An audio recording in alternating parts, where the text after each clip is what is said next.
Imagine a world shimmering with immense power, the ancient kingdom of Babylon, an empire at the very peak of its dazzling glory. Its king, Nebuchadnezzar, was a figure of almost mythical proportions, strong, fiercely ambitious, incredibly proud. He was a ruler whose word was absolute law and whose desire for adoration stretched beyond mere kingship, bordering on the divine itself. His pride, it was said, towered as high as the colossal ziggurats that scraped the Mesopotamian sky, monuments to his own perceived greatness. In this mighty, sprawling kingdom, far from the familiar hills of their homeland, Judah lived three young men. We know them by their Babylonian names, Shadrach, Meshach, and Abednego. Captives they were, yes, torn from their roots, but their spirits remained unchained, their core identity fiercely protected. Their true names, Hananiah, Mishael, and Azariah, were testaments to their heritage, names that honored the one true God. And in the deepest chambers of their hearts, their loyalty to him was absolute, unwavering. They served in the king's court, demonstrating skill and wisdom in the complex ways of Babylon. Yet when the demands of faith collided with imperial decree, they knew, without hesitation, where their ultimate allegiance lay. One day Nebuchadnezzar, in a breathtaking display of his ultimate authority and perhaps his burgeoning ego, commanded the erection of a colossal golden statue on the vast plain of Dura. 90 feet it towered into the sky, a gleaming, opulent monument to his own perceived supremacy, catching the sun and reflecting its glory for miles around. And then came the chilling command, broadcast throughout the empire. When the royal music played, a grand symphony of cornets, flutes, harps, sackbuts, psalteries, dulcimers, and all manner of instruments. Every single person, from the highest official to the humblest subject, was to fall down, prostrate, and worship this golden image. The penalty for defiance? It was stark, brutal, and designed to instill terror. A furnace, stoked to a terrifying, all-consuming rage, awaited any soul who dared to disobey the king's will. The appointed day arrived. The plains of Dura teemed with humanity, officials in their finery, governors from distant provinces, and a vast multitude of citizens from every corner of the sprawling empire. The air was thick with anticipation. The music swelled, a majestic, commanding sound designed to overwhelm the senses and compel obedience. And as one, a vast human sea bowed, faces pressed to the dust in a sweeping gesture of submission. But three figures remained standing, still, unshaken, unwavering: Shadrach, Meshach, and Abednego. Their act of defiance, though silent, was as loud as a thunderclap in that atmosphere of enforced adoration. It was instantly noticed. Whispers quickly turned to pointed accusations, and soon they stood before the fuming king, the most powerful man in the known world, his face a mask of gathering fury. "Is it true," Nebuchadnezzar roared, his voice shaking the very foundations of the throne room, his eyes blazing with indignation, "that you do not serve my gods or worship the golden image I have set up? Now, listen to me carefully." He leaned forward, a vein pulsing in his temple. "When you hear the sound of the music, if you are ready to fall down and worship, very good, all will be forgiven, your lives will be spared. But if you do not," his voice dropped to a menacing growl, "you will be thrown immediately into that blazing furnace. And then tell me," he sneered, a cruel smile playing on his lips, "what god will be able to rescue you from my hand?" With calm voices, yet hearts as resolute as ancient mountain stone, the three young men replied, "O Nebuchadnezzar, we do not need to defend ourselves before you in this matter. Our decision is made." Shadrach might have spoken first, his gaze steady. "If we are thrown into the blazing furnace," Meshach perhaps continued, "the God we serve is able to deliver us from it, and he will deliver us from your majesty's hand." They paused, the weight of their words hanging in the charged air. Then Abednego, his voice clear and strong, added the ultimate testament to their faith. "But even if he does not deliver us, we want you to know, your majesty, that we will not serve your gods or worship the image of gold you have set up." The king's rage, already an inferno, exploded. He screamed for the furnace to be heated 7 times hotter than its usual terrible intensity.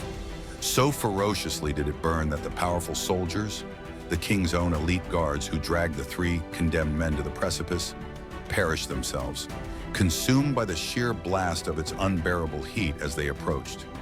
Bound tightly, hand and foot, still clothed in their everyday tunics and hats, Shadrach, Meshach, and Abednego were hurled, without ceremony, into the heart of the raging inferno. The crowd gasped a collective intake of breath.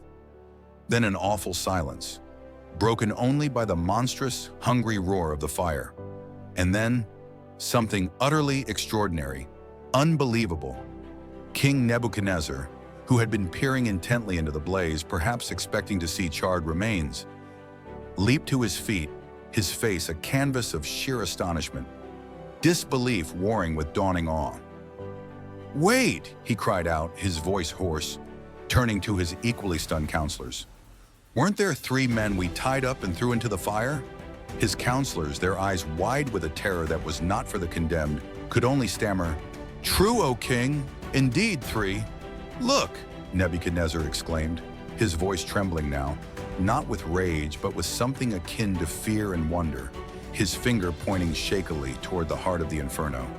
"I see 4 men walking around in the fire, unbound and completely unharmed, and the appearance of the 4th is like a son of the gods." Indeed, there they were, Shadrach, Meshach, and Abednego, walking freely, calmly, peacefully, amidst flames that should have meant instant, agonizing annihilation. Their bonds had been incinerated, burned away to nothing, but their bodies, their clothes, even the hairs on their heads, were entirely untouched. There were no screams of pain, no writhing in agony, just the radiant, protective presence of a divine figure, a luminous companion walking beside them, his presence transforming the crucible of death into a sanctuary of life.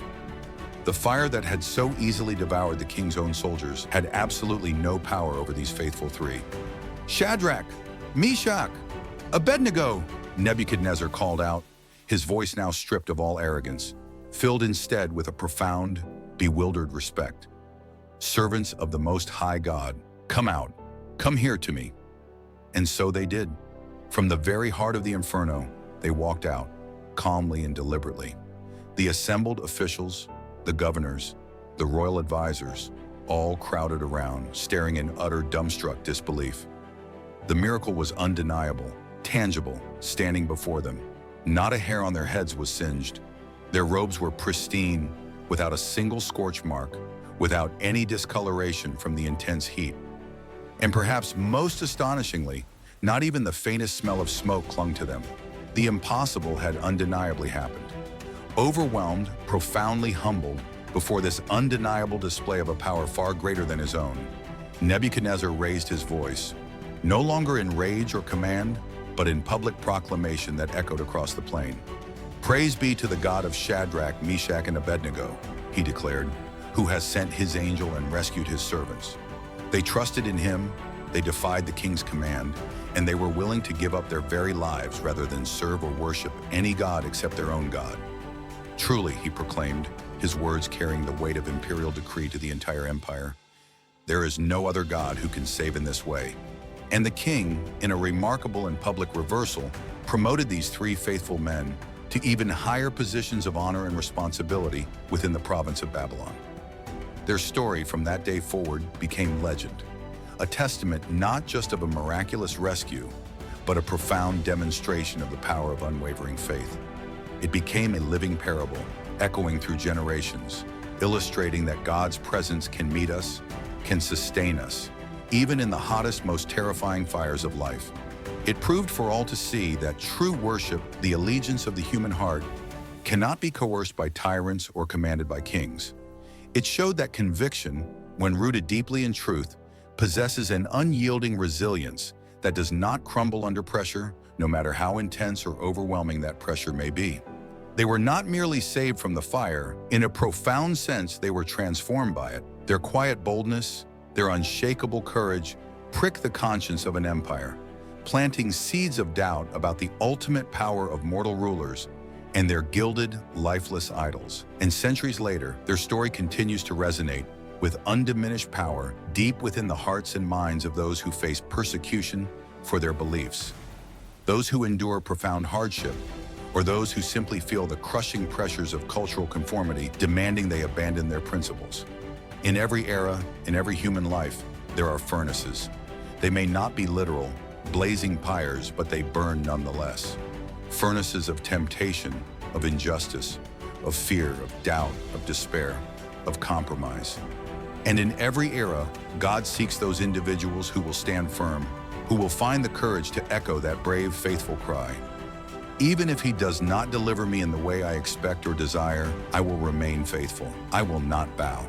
Faith, you see, as their incredible story so vividly illustrates, requires immense courage. And courage is not, and never has been, the absence of fear. For surely facing that monstrous, roaring blaze, they must have felt the primal grip of terror clawing at their hearts. Courage is choosing to act on what you believe to be right and true, in spite of that fear. Shadrach, Meshach, and Abednego understood a fundamental, life-altering truth. The ultimate measure of faith isn't found in the tangible outcome of a trial, but in the unwavering trust placed in the character, the goodness, and the sovereignty of God. Their loyalty, their worship, their very identity did not hinge upon their physical deliverance. It depended on their deep love for Him and their profound understanding of His inherent worthiness of all praise, regardless of circumstance. We, in our modern lives, may never face a literal furnace like the one on the plain of Dura, but we will undoubtedly encounter our own trials, our own moments of intense heat that test the very metal of our souls. When our most cherished beliefs are mocked or dismissed, when our deeply held values are challenged by a hostile or indifferent culture, when our integrity is put to the test in the workplace, in our communities, or in our personal lives, when the heat is truly turned up, will we bow to the pressures of the moment? Or will we, like those three brave young men, find the strength, the inner resolve to stand, trusting in the God who promises to walk with us, even and especially through the fire? The most profound miracle in that furnace, the detail that still sends shivers down the spine, was not just their physical survival, as astonishing as that was. It was the undeniable, visible presence of the fourth man, the divine companion, the son of the gods, as even the pagan king Nebuchadnezzar perceived him. And that divine presence, that unbreakable promise of companionship and protection, is not confined to ancient history or dusty scrolls. It is an enduring promise to all who place their trust in Him, a living reality for us today. He still walks beside the faithful in their trials. He still possesses the power to silence the metaphorical flames that threaten to consume us. And He still specializes in turning our places of deepest testing into platforms for powerful, life-changing testimonies. Let us therefore remember the enduring legacy of Shadrach, Meshach, and Abednego, Hananiah, Mishael, and Azariah. Let us see their story not merely as a remarkable miracle of the distant past, but as a timeless and urgent call to us, right here, right now, in our own lives, to live boldly, to trust deeply, and to stand firm in our convictions, no matter the cost. For they were thrown into fire, but never burned, and in their incredible story, etched forever in the annals of faith, we find not just inspiration, but the enduring, empowering courage to face our own.